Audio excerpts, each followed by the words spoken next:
السلام عليكم ورحمة الله وبركاته. الحمد لله نحمده ونستعينه ونستغفره ونعوذ بالله من شرور أنفسنا ومن سيئات أعمالنا. من يهده الله فلا مضل له ومن يضلله فلا هادي له، وأشهد أن لا إله إلا الله وحده لا شريك له، وأشهد أن سيدنا ومولانا محمدا عبده ورسوله. أما بعد فأعوذ بالله من الشيطان الرجيم. بسم الله الرحمن الرحيم. قد أفلح المؤمنون الذين هم في صلاتهم خاشعون والذين هم عن اللغو معرضون والذين هم للزكاة فاعلون والذين هم لفروجهم حافظون إلا على أزواجهم أو ما ملكت أيمانهم فإنهم غير ملومين. فمن ابتغى وراء ذلك فأولئك هم العادون والذين هم لأماناتهم وعهدهم راعون والذين هم على صلواتهم يحافظون. أولئك هم الوارثون الذين يرثون الفردوس هم فيها خالدون. صدق الله العظيم. وقال النبي صلى الله عليه وسلم: من يضمن لي ما بين الأحجين وما بين رجليه أضمن له جنة. وقال النبي صلى الله عليه وسلم. আলহামদুলিল্লাহ, সকল প্রশংসা সেই মহান আল্লাহ পাক রব্বুল আলামিনের জন্য, যে মহান আল্লাহ পাক রব্বুল আলামিন শীতের দিনেও আমাদেরকে বেহেশতের বাগান ওয়াজ মাহফিলের মধ্যে আসার বসার যে মহান আল্লাহ পাক রব্বুল আলামিন তৌফিক দান করলেন কোরআন এবং হাদিস থেকে আলোচনা শোনার জন্য, আসার জন্য, সেই মহান আল্লাহ পাক রব্বুল আলামিনের দরবারে আমরা সকলে শুকরিয়া আদায় করি। সকলে বলি আলহামদুলিল্লাহ। যে ওয়াজ মাহফিল যেভাবে আমাদের সামিয়ানা টাঙ্গানো হয়েছে, যেভাবে যুবক ভাইয়েরা শ্রম দিয়ে ব্যয়বহুল করছে, আসলে সেইভাবে আমরা লোকগুলি আন্তরিকতার সহিত আমরা ওয়াজ শুনতে আসিনি। যে হাদিস শরীফের মধ্যে আছে, ওয়াজ মাহফিলের মধ্যে যদি কোনো ব্যক্তি আসে কোরআন এবং হাদিস শোনার জন্য, আল্লাহকে রাজি খুশি করার জন্য, আল্লাহ পাক রব্বুল আলামিন ওই ব্যক্তিদের জন্য দুইটা পুরস্কার আল্লাহ পাক রব্বুল আলামিন তাদেরকে দিয়ে দেবেন। প্রথম পুরস্কার হচ্ছে আল্লাহ পাক রব্বুল আলামিন যারা কোরআন এবং হাদিস থেকে আলোচনা শোনার জন্য সহিহ নিয়তে বাড়ির থেকে ওয়াজের ময়দানে মাহফিলের জায়গার মধ্যে অবস্থান যারা করলো, আল্লাহ পাক রব্বুল আলামিন তাদের জীবনের সগীরা গুনাহগুলো আল্লাহ পাক রব্বুল আলামিন মাফ করে দিয়ে দেবেন।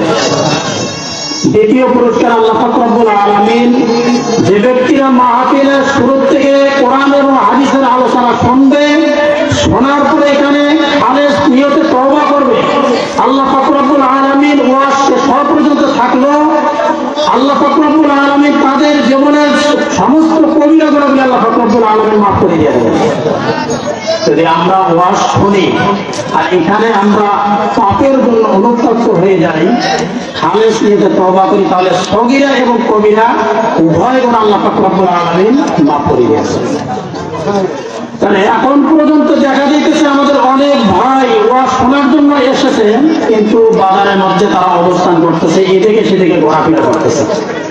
যে ভাইয়েরা আমরা মাহফিল শোনার জন্য এসেছি, তারা বাহিরের মধ্যে অবস্থান করতেছে, তাদেরকে আমি অনুরোধ করবো যে আপনারা মাহফিলের স্টেজের মধ্যে তারা আসার জন্য তাদেরকে আমি অনুরোধ করবো। যে আমি সূরা মুমিনুনের কয়েকটি আয়াত আপনাদের সামনে তেলাওয়াত করছি, অসংখ্য আল্লাহ রাসূলের হাদিস থেকে একটি হাদিস আপনাদের সামনে তেলাওয়াত করছি। আল্লাহ পাক রব্বুল আলামিন যদি চান, আপনারা যদি দোয়া করেন এই হাদিসের উপর এবং এই কোরআনুল কারীমের যে আয়াতগুলি আপনাদের সামনে আমি তেলাওয়াত করছি, এই আয়াতগুলির থেকে কিছু আলোচনা আপনাদের সামনে করার জন্য আমি চেষ্টা করব। আল্লাহ যদি তৌফিক দান করেন, সবাই বলেন আমিন। যে আয়াতগুলি আমি তেলাওয়াত করছি সূরা মুমিনুনের, এই আয়াতগুলির মধ্যে 7টি কথা আল্লাহ পাক রব্বুল আলামিনের মুমিনের বৈশিষ্ট্যের কথা বলছেন। 7টি গুণ, 7টি বৈশিষ্ট্য, 7টি গুণ যে ব্যক্তির মাঝে থাকবে, যে মুমিন ব্যক্তির মাঝে, আল্লাহ পাক রব্বুল আলামিন 7টি আয়াতের পরে আসি বলতেছেন উলাইকা হুল ওয়ারিসুন। সেই ব্যক্তিদেরকে, এই গুণানা ব্যক্তিদেরকে, গুণদার মুমিন ব্যক্তিদেরকে আল্লাহ পাক রব্বুল আলামিন জান্নাতের মালিক বানায় দেবেন। আল্লাহ পাক রব্বুল আলামিন উলাইকা হুল ওয়ারিসুন। ওয়ারিস সূত্রে পৃথিবীর মধ্যে মানুষ, আমরা জায়গা জমি, পিতামাতার, দাদা দাদির, আমরা ওয়ারিস সূত্রে জায়গা জমি দুনিয়ার মধ্যে পেয়ে থাকি। তো জান্নাতের মধ্যে আল্লাহ পাক রব্বুল আলামিন আমাদেরকে জান্নাতের মালিক বানায় দেবে। এখানে আমাদের অনেকের প্রশ্ন থাকতে পারে যে আল্লাহ পাক রব্বুল আলামিন দুনিয়াতে আমার জায়গা জমি আমার সন্তান পায়, আমার জায়গা জমি আমার নাতিপুতি পায়, তো জান্নাতের মধ্যে যে বাড়ি, জান্নাতের যে মালিক, এই মালিক যে তুমি আমাদেরকে বানা দেবে, এই মালিকানা কি, জান্নাতের বাড়ির কি আমার সন্তান, আমার স্ত্রী, আমার আত্মীয় স্বজন কেউ কি ভাগ পাবে? তো আল্লাহ পাক রব্বুল আলামিন পরে আছে বলছেন আল্লাযীনা ইয়ারিসুনাল ফিরদাউসা হুম ফিহা খালিদুন। জান্নাতের মধ্যে যে বাড়িটি থাকবে, যে বাড়ির মালিক আমাদেরকে আল্লাহ পাক রব্বুল আলামিন বানায় দেবে, সেই বাড়ি, সেই জান্নাতে কোনো ওয়ারিস থাকবে না। আমার জান্নাত আমি ভোগ করব, আমার জান্নাতের মধ্যে আমি থাকবো। দুনিয়াতে গুণগুলি আল্লাহ পাক রব্বুল আলামিন আমাদেরকে বৈশিষ্ট্যগুলি, ইমানদারের বৈশিষ্ট্যগুলির কথা উপরে আল্লাহ পাক রব্বুল আলামিন বলতেছেন। এই গুণগুলি আমাদেরকে অর্জন করতে হবে দুনিয়ার মধ্যে, দুনিয়াতে থাকা অবস্থায় আমাদেরকে গুণগুলি অর্জন করতে হবে। দেশের যে পরিস্থিতি আমাদের আজকে, একের পর এক আমরা যে পরিস্থিতির শিকার হইতেছি, মুসলমান ব্যক্তিদের যে অবস্থান আমাদের আজকে ইমানদার ব্যক্তিদের যে অবস্থানের মধ্যে আমরা আসি, আপনারা একটু খেয়াল করলে বুঝতে পারবেন। একের পর এক আজকে আমাদের সন্তানদেরকে যারা আমরা স্কুলের মধ্যে পড়াইতেছি, এই সন্তানদেরকে যে আমাদের নাস্তিক বানার জন্য পায়তারা যে চলতেছে আমাদের দেশের মধ্যে, আমরা একটু যদি খেয়াল করি, মনোযোগ দিয়ে আমরা কথাগুলি শুনি, আমরা বুঝতে পারবো। কিছুদিন আগে আমরা বইয়ের মধ্যে দেখলাম শরীফ থেকে শরীফা বানানো হয়েছে, তৃতীয় রঙের ব্যবহার করা হয়েছে। তারপরে কিছুদিন আগে আমরা দেখছি বানর থেকে মানুষ সৃষ্টি হয়, আমাদের আদি পিতা বানর। একের পরে এক। তারপর আমরা ইতিপূর্বে আবার বইয়ের মধ্যে পাইলাম কি, যে কোন পশু পাখি যদি দেব দেবীর নামে জবাই করা হয়, সেই পশু পাখির গোস্ত খাওয়াও হালাল হয়ে যায়। আমরা যে আমাদের সন্তানগুলিকে স্কুলের মধ্যে পড়াই গেছি, বাংলাদেশের মধ্যে যে যারা যে বই লেখক, যারা বইগুলি লিখতেছে, যারা সিলেবাস দেখতেছে, নিয়ন্ত্রণ করতেছে, তাদের মস্তিষ্কটা কি আজকে আমরা দেখতেছি? তাদের মস্তিষ্ক কি ঠিক আছে? তারা কি আসলে প্রকৃত মুসলমান ঘরের সন্তান? তারা কি আসলেই কোন মুমিন ব্যক্তি যারা এই কাজগুলি করতেছে?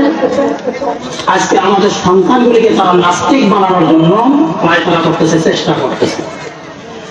আমাদের সন্তানগুলিকে যেন নাস্তিক না বানাতে পারে, এই জন্য আমাদের করণীয় হইল যে আমরা আমাদের সন্তানগুলিকে মাদ্রাসার মধ্যে দেব, আমাদের সন্তানগুলিকে দ্বীনি শিক্ষায় শিক্ষিত করব। যদি আমরা দ্বীনি শিক্ষায় শিক্ষিত করতে পারি, তাহলে যে শরীফ থেকে শরীফা এই গল্পটি আমার সন্তান করবে না, এই আকীদা মুক্ত আমার সন্তানটি কখনো হবে না। আমার সন্তানটি কখনো মনে করবে না যে আমি পশু পাখির নামে, আমি কি দেবদেবীর নামে পশু পাখি জব করলে সেই গোস্তটা খাওয়া হালাল হয়ে যাবে, এটা তারা মনে করবে না। এই জন্য মুমিন ব্যক্তির বৈশিষ্ট্য, মুমিন ব্যক্তির গুণ আল্লাহ পাক রব্বুল আলামিন কোরআনুল কারীমের মধ্যে বলেছেন, ক্বাদ আফলাহাল মুমিনুন। ওই মুমিন ব্যক্তিরা সফল হয়েছে, ওই মুমিন ব্যক্তিরা সফল যারা প্রকৃত মুমিন ব্যক্তি হবে। তারা যদি দুনিয়াবি কাজ করে, কৃষি কাজ করে, কৃষি কাজের মধ্যে সফলতা পাবে। তারা যদি ব্যবসা করে, ব্যবসার মধ্যে সফলতা পাবে। তারা যদি রাজনীতি করে, রাজনীতিকের মধ্যে সফলতা পাবে। হবে, তারা দুনিয়ার মধ্যে যে কোনো কাজ করুক না কেন আল্লাহ পাক রব্বুল আলামিন কদ আফলাহাল মুমিনুন 60টি গুণ যদি তাদের মধ্যে থাকে তারা দুনিয়ার মধ্যে সফলতা পাবে। আর প্রথম নম্বর গুণ আল্লাহ পাক রব্বুল আলামিন বলেন আল্লাযীনা হুম ফি সালাতিহিম খাশিউন, আল্লাযীনা হুম ফি সালাতিহিম খাশিউন।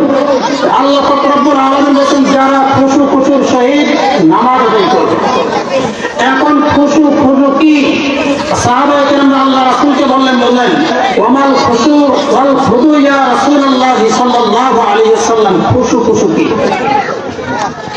তো আল্লাহ রাসূল জনাবে মুহাম্মদ রাসূলুল্লাহ সাল্লাল্লাহু আলাইহি ওয়াসাল্লাম বললেন যে তোমরা ইহসানের সাথে নামাজ আদায় করো। সাহাবায়ে কেরাম বললেন ওয়ামাল ইহসান ইয়া রাসূলুল্লাহ সাল্লাল্লাহু আলাইহি ওয়াসাল্লাম, ইহসান কি? তো আল্লাহ রাসূল জনাবে মুহাম্মদ রাসূলুল্লাহ সাল্লাল্লাহু আলাইহি ওয়াসাল্লাম সাহাবায়ে কেরামদেরকে বলছিলেন যে তোমরা যখন নামাজের মধ্যে দাঁড়ায় যাবে প্রথমে পবিত্রতা অর্জন করবে। পবিত্রতা অর্জন করার পরে তোমরা যখন নামাজের মধ্যে দাঁড়ায় যাবে তোমরা তখন সামনে মনে করবে যে আল্লাহ পাক রব্বুল আলামিন আমার সামনে। তোমরা যদি আল্লাহ পাক রব্বুল আলামিনকে দেখতে নাও পারো তারপরে মনে করবে যে আল্লাহ পাক রব্বুল আলামিন আমার সামনে উপস্থিত, আমি আল্লাহ পাক রব্বুল আলামিনকে দেখতেছি, আল্লাহ পাক রব্বুল আলামিন আমাকে দেখতেছে। পেছনে মনে করবে মৃত্যু, ডান পাশে মনে করবে জান্নাত, বাম পাশে মনে করবে জাহান্নাম। এই মনে করি তুমি নামাজের মধ্যে দাঁড়ায় যাবে। নামাজ স্থিরভাবে খুশুর সহিত তোমরা নামাজ আদায় করবে। যদি তোমরা খুশুর সহিত নামাজ আদায় করতে পারো এই নামাজ তোমাদেরকে দুনিয়ার মধ্যে সফলতা দান করবে, পরকাল আল্লাহ পাক রব্বুল আলামিন এই নামাজের ওপরে তোমাদেরকে জান্নাতুল ফেরদাউস দান করে দিয়েছে। তাহলে খুশু কি? এই যে তো আমার সন্তান যদি স্কুলের মধ্যে যে নাস্তিক আজ বই লিখতেছে সেই বই যদি পড়ে খুশু আমার সন্তানরা জানতে পারবে। এই খুশুর সহিত যদি আমরা গুণ প্রথম নাম্বার গুণ হইতে চাই খুশুর সহিত নামাজ আদায় করা। তারপরে আল্লাহ পাক রব্বুল আলামিন বলেন আল্লাযীনা হুম আনিল লাগবি মুরিদুন, দুনিয়ার মধ্যে যে গরিহিত কাজগুলি আছে এই গরিহিত কাজগুলি তোমরা বর্জন করো। দুনিয়ার মধ্যে গরিহিত কাজগুলি বর্জন করো। শুধু নামাজ পড়লে হবে না। আপনি যে খুশুর সহিত নামাজ পড়লেন আপনি বলতেছেন আমি নামাজি ব্যক্তি, অথচ আপনার মাঝে গরিহিত কাজগুলি আছে। আপনি নামাজের প্রথম কাতারের মধ্যে, অথচ বাজারের মধ্যে সিঁড়ি করা যায় প্রথম কাতারের মধ্যে, তার বসতে হবে আপনার নামাজ কবুল হয়। অনেক নামাজি ব্যক্তি আমরা আছি যে নামাজ পড়তে পড়তে কবলের মধ্যে পড়া পড়ে গেছে, কিন্তু নামাজ আমরা এখানে প্রথম কাতারের মধ্যে পড়তেছি, গ্রাম টোকার মধ্যে আমরা প্রথম কাতারের মধ্যে দাঁড়ায় গেছি। চার দোকানের মধ্যে টিভি সিরিজ সামনে আমরা প্রথম কাতারের মধ্যে। অনেক হাজি ব্যক্তি আমরা আছি গরিহিত কাজ, আমরা নামাজ পড়তেছি প্রথম কাতারের মধ্যে, অথচ আমার মেয়ের বিয়ে 3 দিন আগ থেকে আমার মেয়ের বিয়ের জন্য আমরা কি করছি বাড়িতে গান বাজনা শুরু করে দিয়েছি। অনেক নামাজি ব্যক্তি হাজি ব্যক্তি এরকম আছে যে তারা কি করতেছে বিয়ের মধ্যে মেয়ের বিয়ে ছেলের বিয়ে 3 দিন 4 দিন পর্যন্ত বাড়িতে নাস্ত চলছে, দেখা যাবে যে তাদের সামবক্সের আজানের মসজিদের মধ্যে নামাজও পড়া যায় না। তাহলে আপনি নামাজি ব্যক্তি, আল্লাহ পাক রব্বুল আলামিন বলেন আল্লাযীনা হুম আনিল লাগবি মুরিদুন, গরিহিত কাজগুলি তোমরা বর্জন করো।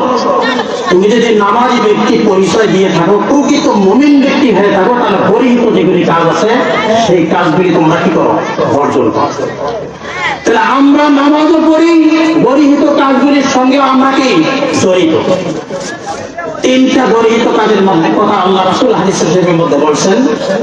আর একটি কাজ হইতেছে দেখবেন যে বর্তমান জামানার যুবক ছেলেরা অনেক বৃদ্ধ লোক আছে এরকম ভাবে এশার নামাজের পর আল্লাহ রাসূল বলছেন তোমরা ঘুমায়া যাও, অথচ এশার নামাজের পরে আমরা কি করি ফেসবুকের মধ্যে ঢুকে যাই। ফেসবুকের মধ্যে আমরা ঢুকে যাই, আমরা কিন্তু নামাজি ব্যক্তি। অনেক যুবক ব্যক্তি আছে আমরা, তারা কি করতেছি নামাজের পরে দেখা যায় যে এশার নামাজের পরে আমাদের ঘুমের সময়, এই ঘুমের সময় আমরা কি করতেছি এশার নামাজের পর থেকে ফজরের নামাজের আগ পর্যন্ত আমরা ফেসবুকের মধ্যে অনলাইনের মধ্যে আমরা আসি। আমরা নামাজি ব্যক্তি গরিহিত কাজ, আমার সন্তানকে আমি অ্যান্ড্রয়েড সেট কিনে দিছি, সে কি করতেছে এই অ্যান্ড্রয়েড সেট কিনে পাবজি গেম যেই আছে গেম আছে যে এই গেম খেলতেছে, সে গেমের মাধ্যমে টাকা অর্জন করতেছে, গেমের মাধ্যমে টাকা অর্জন করতেছে। এটা গরিহিত কাজ। এই ছেলেটি আমার কি করতেছে পাবজি গেম আরো এরকম অনেক গেম আছে তারা খেলতেছে টাকা অর্জন করতে, সম্পূর্ণরূপে হারাম। যে পিতাগুলি এই হালাল মানে হারাম কামাইগুলির মধ্যে জড়িত, যে সন্তানগুলি হারাম কামাইগুলির মধ্যে জড়িত, আল্লাহ রাসূল তো বলছেন হারাম দ্বারা লালিত পালিত শরীর কখনো জান্নাতের মধ্যে প্রবেশ করবে না। তাহলে আপনি নামাজ পড়তেছেন কিন্তু হারাম কামাই খাইতেছেন, তাহলে আপনার নামাজ এই নামাজ দিয়ে কোনো কাজ কখনো হবে না। তাহলে আপনাকে নামাজি ব্যক্তি হতে হবে, গরিহিত কাজগুলি আপনার কাছ থেকেই ছেড়ে যেতে হবে। ক্যাসিনো গেম হাজার হাজার মানুষকে ধ্বংস করতেছে, হাজার হাজার মানুষের টাকা অন্য আরেকজন ব্যক্তি আত্মসাৎ করতেছে এইভাবে ক্যাসিনো খেলে। তাহলে আমরা ওয়াজ করার জন্য আনছি, আল্লাহ পাক রব্বুল আলামিন যেহেতু বলছেন গরিহিত কাজগুলি তোমরা বর্জন করো, তাহলে গরিহিত কাজগুলি আমাদেরকে বর্জন করতে হবে। যারা যুবক সমাজ আছে, গত মাহফিলে আমি আলোচনা করছিলাম, এই যে সামনে আমার আরেকটি গরিহিত কাজ আসতেছে 14 ফেব্রুয়ারি বিশ্ব ভালোবাসা দিবস। 14 ফেব্রুয়ারি বিশ্ব ভালোবাসা দিবস।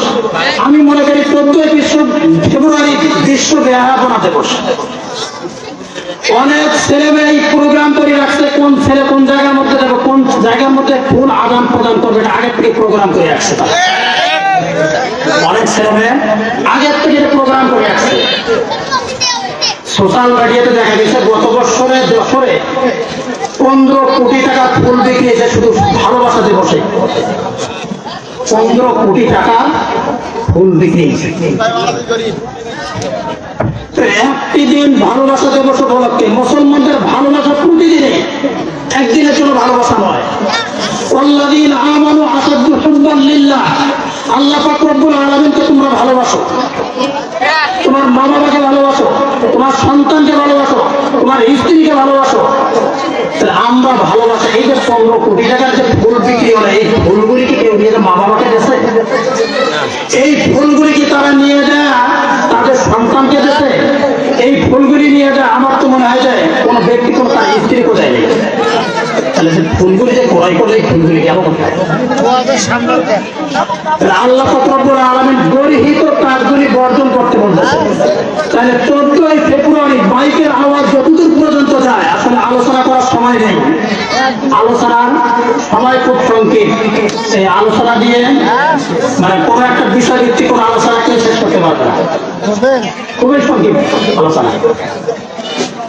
তো এই জন্য আমি বলতে চাই যে আসলে আল্লাহ পাক রব্বুল আলামিন শুধু নামাজ দিয়ে এখানে কাজ হবে, নামাজ পড়ার পাশাপাশি করে এই কাজগুলি আমাদেরকে বর্জন করতে হবে।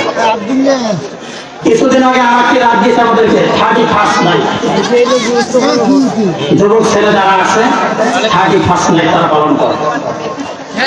আরে যুবক ভাইরা 31st নাইট কেন? আল্লাহ পাক রব্বুল আলামিন তোমাদেরকে একটি রাত দিলে 365 রাত দিয়েছে জাগার জন্য। তোমরা 31st নাইট উদ্যাপন করবে না সত্য।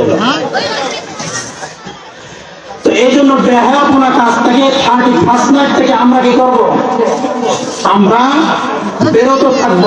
অশ্লীল কাজ, বেহায়াপনা কাজ, এগুলি থেকে আমরা বিরত থাকবো।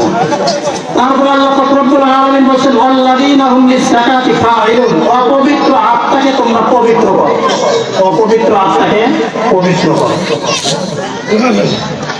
আল্লাহ রাসূলকে সাহাবায়ে কেরামরা বলছিলেন ইয়া রাসূলুল্লাহ সাল্লাল্লাহু আলাইহি ওয়াসাল্লাম, আত্মা আমার অপবিত্র হয়ে যায় কিভাবে?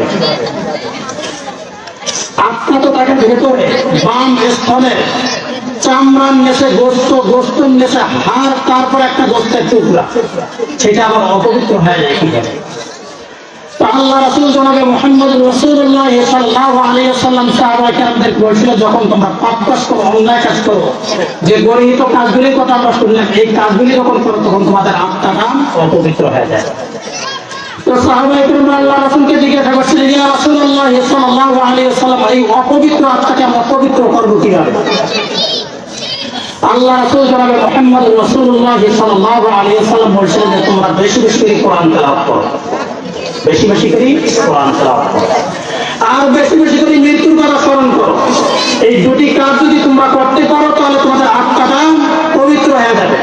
তো আজ দেখা যায় যে আমাদের সন্তানগুলিকে আমরা কি করতেছি? কোরআন শিক্ষার থেকে আমরা অনেকে বঞ্চিত করতেছি, কোরআন শিক্ষার থেকে আমরা বঞ্চিত করতেছি। ওয়াইদা তুলিয়াত আলাইহিম আয়াতুন সাদাতুহুম ঈমানা, কোরআন পড়লে ঈমান বৃদ্ধি পায়। আজকে আমাদের সন্তানদেরকে আমরা কি করি? গান শিখতে দেই। আগে গান শিখে তো সারেগামা পাধানিসা গানের শুরুতে ছিল, আর এখন গানের শুরুতে কি বলে জানেন? তারে নারে নেড়ে। তারে মানে তার বাবা মাকে, নার মানে আগুনে, নেড়ে মানে তাড়াতাড়ি তার বাবা মাকে জাহান্নামের মধ্যে নিয়ে যায়। আগে গানের শুরু ছিল সারেগামা পাধানিসা, এখন বলে তারে নারে নেড়ে। মানে তার যে সন্তান, যে বাবা মা তার সন্তানদেরকে গান শিখায়, এখানে এই গানের অর্থে বাংলায় অর্থটাই যে বুঝাইতেছে যে তারে নারে নেড়ে মানে তার বাবা মাকে তাড়াতাড়ি জাহান্নামের আগুনের মধ্যে নিয়ে আসে। এই জন্য কোরআন শিখাবেন। কোরআন ওয়াইদা তুলিয়াত আলাইহিম আয়াতুহু যাদাতুহুম ঈমানা। কোরআন যদি আপনারা শিখেন বাচ্চাদেরকে, কোরআন যত করবে তত আপনাদের সন্তানদের ঈমান বৃদ্ধি পাবে। তো আল্লাহ পাক রব্বুল আলামিন তৃতীয় নম্বর গুণ বলতেছেন ঈমানদারের, তোমরা কোরআন বেশি বেশি তেলাওয়াত করো, আর কি করো? মৃত্যুর কথা স্মরণ করো, তাহলে তোমাদের অপবিত্র আত্মা পবিত্র হয়ে যাবে। চতুর্থ নম্বর আল্লাহ পাক রব্বুল আলামিন আল্লাযীনা হুম লিফুরুজিহিম হাফিজুন। তোমার লজ্জা স্থানকে হেফাজত করো। মাইয়াজমাল্লি মা বাইনা আহইয়াইহি ওয়া মা বাইনা রিজলাইহি আজমাল্লাহু জান্নাহ। আল্লাহ রাসূল জনাবে মুহাম্মদুর রাসূলুল্লাহ সাল্লাল্লাহু আলাইহি ওয়াসাল্লাম বলেন, যে ব্যক্তি লজ্জা স্থানকে হেফাজত করবে আর তার মুখকে হেফাজত করবে, জবানকে হেফাজত করবে, আমি রাসূল সাল্লাল্লাহু আলাইহি ওয়াসাল্লাম বলতেছি ওই ব্যক্তিদের জান্নাতে যাওয়ার জন্য জামিনদার আমি রাসূল সাল্লাল্লাহু আলাইহি ওয়াসাল্লাম হয়ে গেলাম। ওই ব্যক্তিদের জন্য জান্নাতে যাওয়ার জন্য আল্লাহ রাসূল নিজে জামিনদার হয়ে গেলেন। তাহলে লজ্জা স্থানকে হেফাজত করতে হবে। মানুষের ম্যাক্সিমাম গুনাহ, অধিকাংশ গুনাহ লজ্জা স্থানের কারণে আর হচ্ছে মুখের কারণে হয়ে থাকে। মুখটা যদিও ছোট কিন্তু এর দ্বারা বড় বড় গুনাহ হয়ে থাকে। এই জন্য লজ্জা স্থানকে আমরা হেফাজত করব, জবানকে আমরা হেফাজত করব। সময় শেষ, এই জন্য আসলে আলোচনা আমি বলছিলাম যে আসলে আলোচনা 7টা গুণের কথা কেন আসলে আসল বড় আল্লাহ পাক রব্বুল আলামিন বলছেন। সময় না থাকার কারণে আসলে আলোচনা পরিতৃপ্তিও হয় না, আপনারা বুঝতে তৃপ্তি পাবেন না। এই জন্য আপনারা দোয়া করবেন। 5ম নম্বরে আল্লাহ পাক রব্বুল আলামিন বলেছেন ইল্লা আলা আসওয়াজিহিম আও মা মালাকাত আইমানুহুম ফাইন্নাহুম গায়রু মালুমিন। লজ্জা স্থান আল্লাহ পাক রব্বুল আলামিন দেশের, মুখ আল্লাহ পাক রব্বুল আলামিন দেশের, আল্লাহ আমার হেফাজত করতে বলতেছেন। আল্লাহ বলছেন যে আমি তোমাকে লজ্জা স্থান দিছি, তোমার হালাল কাজের জন্য আমি ব্যবস্থা করে রাখছি। ইল্লা আলা আসওয়াজিহিম আও মা মালাকাত আইমানুহুম ফাইন্নাহুম গায়রু মালুমিন। তোমার লজ্জা স্থানকে হেফাজত করার জন্য আমি আল্লাহ পাক রব্বুল আলামিন তোমাদের স্ত্রীর ব্যবস্থা করে রাখছি। তোমরা স্ত্রীর সঙ্গে লজ্জা স্থান যত সহবাস করবে, যত মেলন করবে, আমি আল্লাহ পাক রব্বুল আলামিন এগুলির দ্বারা সব আল্লাহ পাক রব্বুল আলামিন তোমাদেরকে দান করে দেন। একজন ব্যক্তির একটা স্ত্রী দিয়ে নাও হতে পারে। এই জন্য আল্লাহ পাক রব্বুল আলামিন ফানকিহু মা তাবারাকুম মিনাল নিসাই মাসনা ওয়া সুলাসা ওয়া রুবা। তোমার যদি একটা দিয়ে না হয় তুমি দুইটা করো, দুইটি দিয়ে না হয় তিনটা করো, তিনটা দিয়ে না হয় চারটা করো। তারপরে তোমার লজ্জা স্থানকে তুমি হেফাজত করো। আল্লাহ পাক রব্বুল আলামিন বলেন। তারপর আল্লাহ পাক রব্বুল আলামিন বলেন আল্লাযীনা হুম লিআমানাতিহিম আমানিবতাউ ওয়ারা আযালিকা ফাউলাইকা হুমুল আদুন। আমি আল্লাহ পাক রব্বুল আলামিন এই উত্তম পন্থাগুলি তাদেরকে দেওয়ার পরেও যারা পরকীয়া করে, অন্যের স্ত্রীর সঙ্গে যারা পরকীয়া করে, রাস্তার মধ্যে যারা ইফতিজিং করে, এই ব্যক্তিরা আল্লাহর দুশমন, আল্লাহ পাক রব্বুল আলামিনের দুশমন। এই ব্যক্তিগুলির সঙ্গে আল্লাহ পাক রব্বুল আলামিন জিহাদ ঘোষণা করে দিয়ে দেন। তারপরে আল্লাহ পাক রব্বুল আলামিন আল্লাযীনা হুম লিআমানাতিহিম ওয়া আহদিহিম রাউন। যারা আমানতের খেয়ানত করে না, যারা আমানতের খেয়ানত করে সেই ব্যক্তিগুলি মুমিন ব্যক্তি। ওয়া আহদিহিম রাউন, যারা ওয়াদা খেলাপ করে না, ওয়াদা ঠিক রাখে, এই ব্যক্তিগুলি মুমিন ব্যক্তি। আল্লাহ পাক রব্বুল আলামিন এই ব্যক্তিগুলির জন্য বলেন উলাইকা হুম, পরমাত্মা বলেন আল্লাযীনা হুম আলা সালাওয়াতিহিম ইহাফিজুন।